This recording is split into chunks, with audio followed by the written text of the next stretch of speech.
This 26 Sports high school basketball presentation is presented by Cadillac Casting Incorporated. Welcome back, everyone, to the gymnasium in Cadillac. The Crazies are cranking it up for the Vikings fans, and the Packers and Vikings are back on the floor. Vikings will start the half with the possession. Let's see, we've got McTaggart and Baker, Benson, Crago, and Brooks for Cadillac. Yeah, it looks like the starting five for both teams as we get underway here. 25-23, Vikes with the lead, just starting the third quarter. Packers still in that 2-3 and extending it out on the Vikings shooters, but paying a lot of attention to Quinn Crago, who's trying to find space in the middle. Yeah, he never has more than a couple feet, and when he touches that ball, there's instantly two people on him. Yeah. Well, he had a couple of huge games to start this year. He had a 30 and 15 plus game, 30 plus 15 rebounds in the opening game of the year, if I'm not mistaken, and then went for 20 and double digits again, I think, in either the second or third game of the year. He really started strong, and then teams figured out, well, we need to give him a lot of attention and force the others to score and shoot, and the Vikings have struggled to an extent from outside as Brooks misses a three, but the Vikings will come up with it. So this is what we've seen heavy doses of since really, late in the first half of the season. Heavy doses of 2-3 zones. They're chasing them. Yep. But as soon as Quinn touches that ball, he's got multiple opposing players surrounding him. They're going to commit 2 or 3 defenders to him, and if he can get it out to an outside shooter, they'll take their chances. All right, Vikings will retain possession. Brooks with the ball up top. Into Benson. Benson looks at Crago as he cut across the paint. Yeah, if Quinn had a Fitbit, I wonder how many steps he gets just going around that zone. He's working hard. And Brandon Clark committed in the air and then had to hammer him on the way down. Ethan Baker, was he shooting? Yes, okay. Vikings were 5 of 7 from the line, including 4 of 4 in that second quarter, so that was good to see. It's been a bit of a trouble point for him. Ethan doing a little stretching as he comes to the line, took a good shot there. And that is the third foul for Clark, so Kukel's going to come in for him. That is a little bit of foul trouble for the Packers. Big number 55, Cooper Kukel. Baker misses the second, rebounded by you-know-who, Nate Hoffman. So Baker missed both of his free throws. Hoffman takes it right at Crago, and he swats it away. Jump ball. A little bit of feistiness there, Jay. Yeah, Ethan Baker had clear possession of that. Hoffman reached in to take it from him. Ethan Baker said, "I say nay." Rips it away from him. There's a leaping Hoffman along the baseline. Yeah. Hoffman felt he was bumped out, but they're going to say that his own momentum carried him out, that he wasn't forced out of bounds. So the official giving him an explanation. Well, he had an argument there at first, but I think it was a good call. Oh, actually, well. Oh, they're going to Yeah, we got a different official. We got a different official making the call. Yeah, so the official on your screen, you can't see him.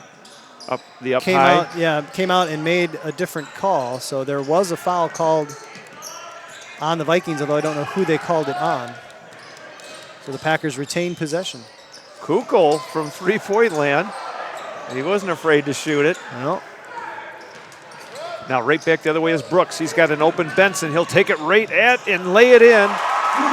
Trying to draw the foul was Byrne there. What do you think? Mildly surprising no call. I don't dislike it. No, I don't dislike it but I thought it was pretty plain that the Packer defender was there for at least before 3 Benson seconds. even took off. Because from our angle, it was directly in front of us, and we could see him set up. And Cooper just kind of decided, all right, I'm going to try and go over him. Yeah. And it's clear contact. I don't know. Tough call. Turn around, and that one dances on the rim, doesn't go. One of the few shots that doesn't fall for Hoffman. Here's a pass over to Barshevsky. He cuts to the middle, up underneath, and draws It's either Kukul or Geating.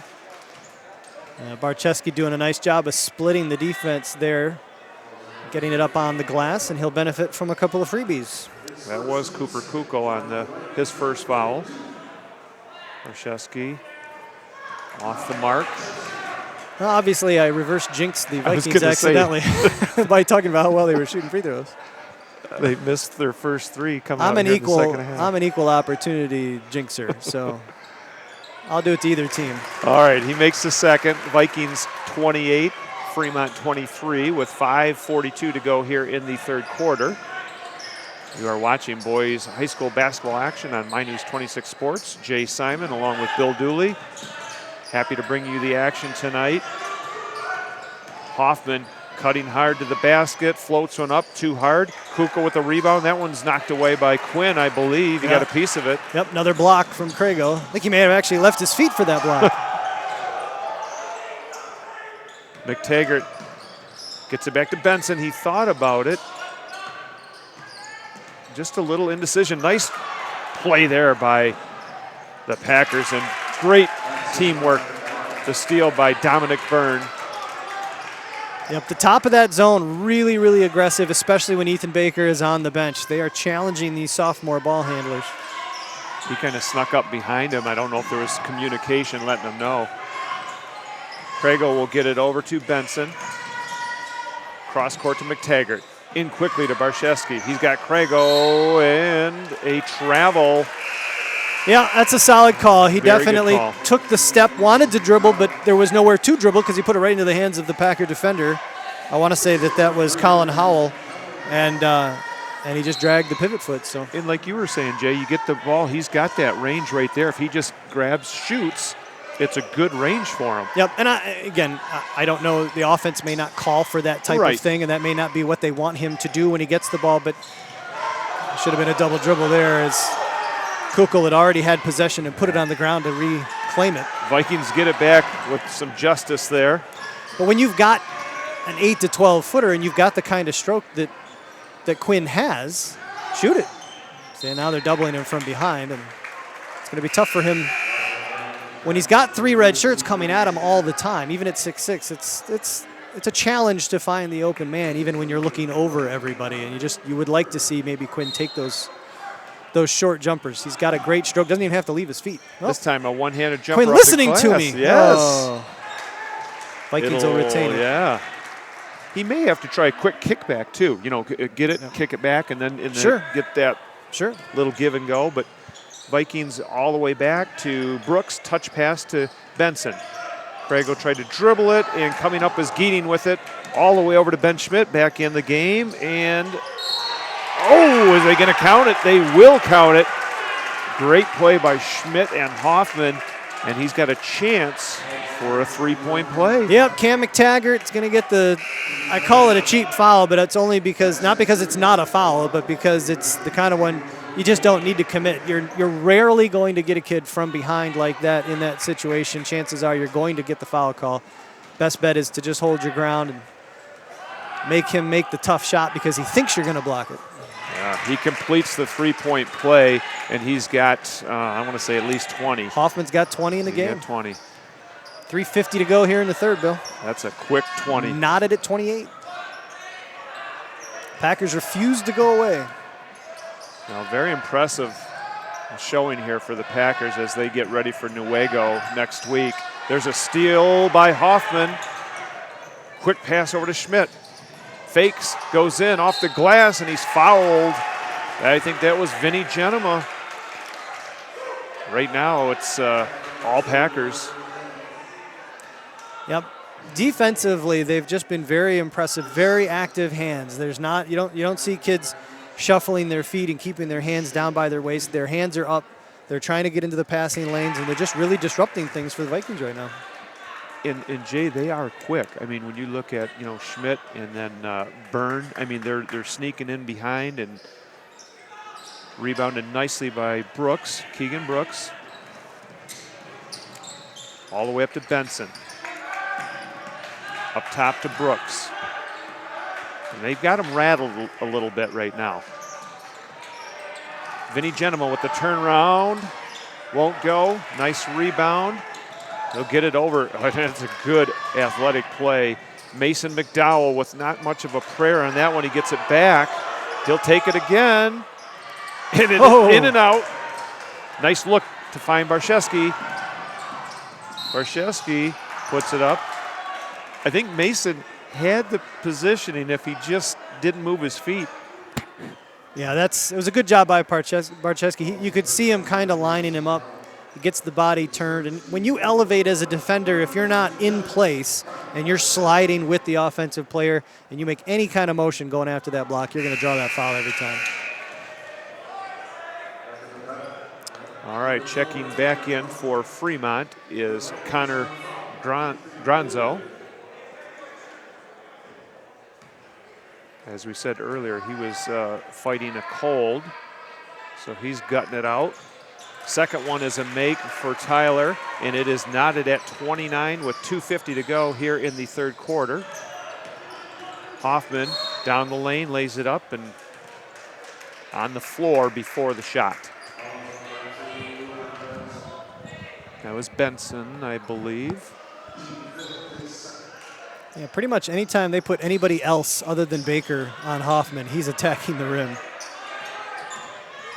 Good recognition of that, too.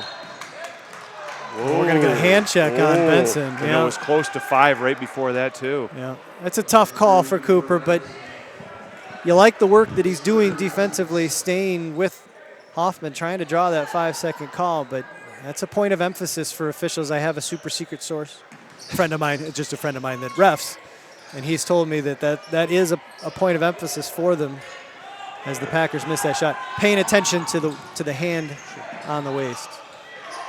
That was a nice dish inside to Zerdowski, but he lost the handle on it, so Fremont, Kukl gets it up to McDowell. McDowell has a lot of white jerseys, so he'll kick it back to Schmidt. Hoffman hasn't had much of a rest tonight. He's played most of the game. He'll look at the 3, in and out, but rebounded. Taking it hard is Granzo, won't fall, but Vinny Genema is going to pick up the foul. These Packers are aggressive, Bill. Wow. Very, very aggressive. 2:01 to go here in the third quarter. You know, you look on paper, 4-14 team coming in, missing their leading scorer and rebounder. You kind of think, well, here's a nice, easy home victory going into, because you know you're going to have a tough one Thursday night with Mount Pleasant, although Mount Pleasant is around 500 as well. They play Class tough. A. They play a lot of bigger schools. So you know that's going to be a tough one, and this would have been nice to – I'm sure that Coach Benzenberg would have liked to get this bench some minutes in this one and stuff, but instead the Packers really forcing the Vikings to try and earn this one, tied at 29 right now. I was talking to the boys, the Packers, before the game, just, you know, as they were warming up, and they were very pleased with they lost it close on to Muskegon Catholic Central. Yeah. And they said that even though they lost, they played really well. So I think Catholic Central's leading the Lakes 8, is it not? Well, Shelby, I know, is they're tied, and it could be Catholic Central's the other team. I don't know who the other team is, but Shelby definitely is in first, tied with somebody in the Lakes 8, which is now 6 teams, which will be dissolved next year. So much for that. That's right. Crago gets fouled by Kukl. That's going to be at least his second. Did they count the bucket, or is that on the floor? No, it was on the floor. The Fremont Packer JV team to our left with a boring call. You always like to see some of that creativity. There's a play. It comes right back to McTaggart. Into Quinn. He's got position, goes up off the bank. So strong on that block. Kukl had good positioning, but he couldn't hold his ground. Quinn basically just banged him back far enough to put that up on the glass. And they give him a 2-point lead. And the Byrne puts it up. A nice soft touch by Dominic Byrne. He's much smaller going into that land of the Giants. Byrne's got 8 now. Still tied. McTaggart, oh my. Look at that. Great work. And the crowd has been electrified here by Crago's 2 baskets. Hoffman has a little nice dish to Kukl. He's fouled and go to the line. There's a lot of bodies on the floor. It's a nice take by Kukul attacking the rim. You see. And how do you like that dish there? Everybody's keying on Hoffman with the night he's had, and he just made a no-look. He is really a complete player. Yep, absolutely. It was a great look. Kukul. On the other end, you look at that McTaggart 3 and you think, what is he taking a 24-footer for? But when Cam's got his feet underneath him and he has time, he'll knock him down from that distance. Right. He's somebody that you got to pay attention to, even if he's not right on the line out there. It's one of those things too, Jay, when he was so open, the other team's saying, I dare you to shoot. You almost have to take it, because if you do make it after the baskets by Crago, you can really, put some electricity into the crowd. Now a double team coming back with his McTaggart. Barshevsky has some space, and Kukul is going to quickly get his third. Brandon Clark better get ready. I don't see him over there. Where's number 50? Yep, there he is. Good recognition by Barshevsky to see that Quinn had a player sealed off, and it forced Kukul to have to come over from the middle to defend that. Hoffman's out right now. I don't know if you noticed that. Trying to get him out. He's on the bench. With the break and this time, it'll give him a little bit of a blow, and I'm sure they're going to want him in there for the entire 8 minutes of the final quarter coming up. Tyler Barshevsky with the second shot. He makes, and it is a 4-point lead for the Vikings with 10 seconds to go. They're going to put a little full court pressure. Full court diamond, Kevin. I saw the signal for it. There's a long stretch pass to Schmidt. Schmidt with the left hand. He's got a little space, pull up. Oh, and he nails it at the buzzer. What a good-looking jumper from Ben Schmidt, the sophomore, Holy with the smokes. stop and pop at the buzzer. That's twice now. Hoffman did it at the second half. That's tough. All That is right. tough. All right. They're telling us that we're going to go to the break. We are in between the third and the fourth, with the Vikings holding on to a 2-point lead, 35-33. We'll be right back.